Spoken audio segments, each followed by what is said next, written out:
I am Sunil of class 9 Padmavat International School. Today I am here with my model, that is this.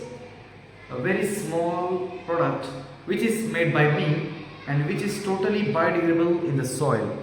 And this can be exchanged by the petrochemical plastics and it has many uses.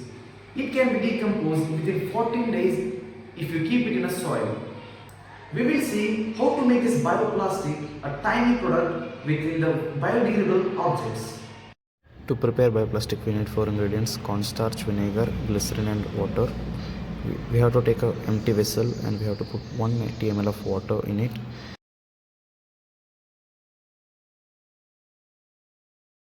Now we will add 3 tablespoons of cornstarch and mix it well without heating on room temperature.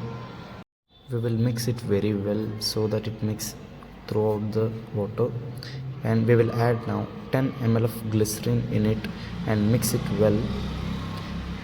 Later we will add 10 ml of vinegar and mix it well, and 1 gram of NaCl and 2 gram of borax powder. Heat it well after the mixture, and slow and gradual mixing of this solution prevents bubbles and flexibility and turgidity of the solution.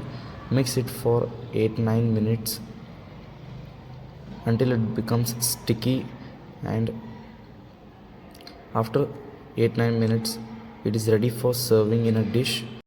As it is a large content, we will serve it in a large dish and spread it evenly through the dish and keep it for drying 2-3 days at a room temperature, and the final product is shown here. Now we will know the advantages of this bioplastic which I have made. It is a very tiny product which can be used for micro uses like medicinal use, industrial use and food packaging, and it can be biodegradable in soil within 14 days, which I have checked and which is assured by me that it will degrade in 14 days within the soil completely. And it can be done cost effective if we move on to the large scale of production. It is already a cost effective product, but if we move on to the large scale, we can reduce the still costs and we can distribute evenly throughout our surrounding, and we can make use of this bioplastic exchanging with the petrochemical plastics. Thank you.